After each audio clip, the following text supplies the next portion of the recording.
Good afternoon, everybody. My name is James Pisano. We're coming to you live from Glenarm, Maryland, and tonight we are talking congressional districts with the prestigious Colin Stiller coming all the way down from Catonsville, Maryland. Mr. Stiller, how are you doing tonight?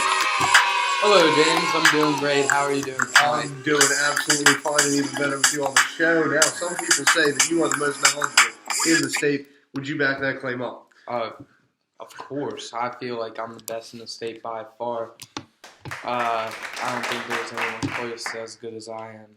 Well, that is awesome to hear because I have you on my show. That means that we are reeling in the views probably tonight. Not really, because this is about congressional districts. But I'm sure someone's watching out there, James. Everyone when do congressional districts change? That's a great question to start off with. You see, according to the census, every 10 years is when districts are changed. That is interesting. Why would they change? Well, you see, it's just to ensure that every citizen is given a fair voice in government. Births, deaths, and migrations change populations, so therefore districts must change accordingly. Well, who is in charge of changing these districts, and is it different in every state? Yes, it is different. We have three different types. There's the state legislatures, politician commissions, and independent commissions. What does Maryland use? They, along with 36 other states, use state legislatures.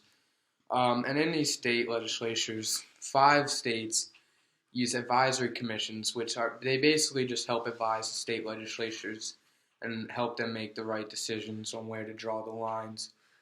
And in the backup commissions, which are used in 7 of these states,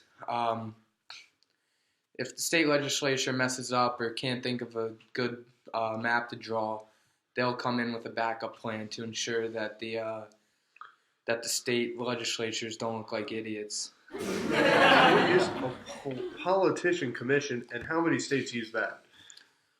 7 states use the politician commissions, and basically just the elected officials may serve as members of the commission. So, what are independent commissions? Independent commissions, they kind of speak for themselves. You can't have legislatures or public officials involved. And it also bans the commissioners from running for office after their years serving as a commissioner. Welcome back to the show. This is your star, Colin Stiller. And tonight we have a very special interview. The one, the only, James Pisano.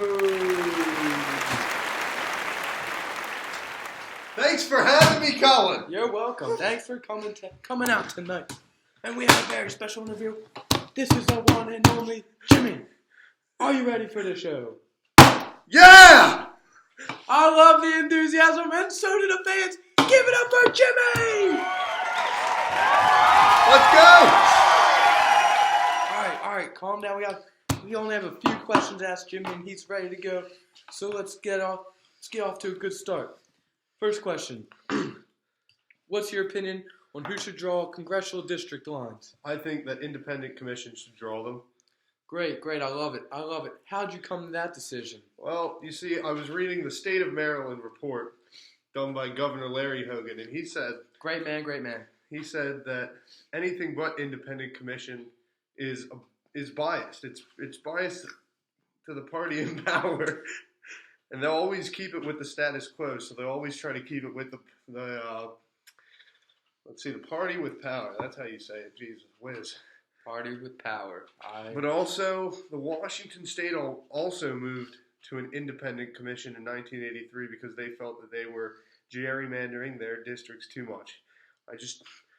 I couldn't agree more because it's just too much. It just feels right. It feels right to have an independent commission in power because then you will not have, quote from Governor Larry Hogan, participants and highly interested stakeholders in the redrawing of districts, and we just can't have that in politics.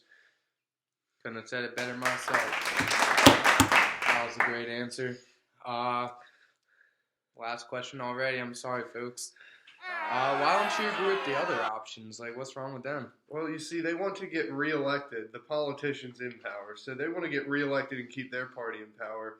So they're just going to gerrymander the districts to get rid of the opposing party's favorable districts, like what happened in Maryland. And it's just, it all goes to the crapper. Yeah. all goes down the drain, just as he said. Any last words? Any words for your fans out there? Anything? Well, I think Larry Hogan's done more than O'Malley has. He's only been in power for a year, so go Republican. Vote Republican, folks. As they say, we're back in Maryland. We are back. One last thing. Your host has been labeled as a Bernie Sanders fan, and that's just unacceptable. I'm sorry for that. I don't know who would have said that. I don't know what I think it was on the last test. It may have been. I don't know what his or her, probably his problem was. But he's wrong. I did not like Bernie Sanders. Thank you all. Have a wonderful night. Give it up for Jimmy Pisano. Thank you.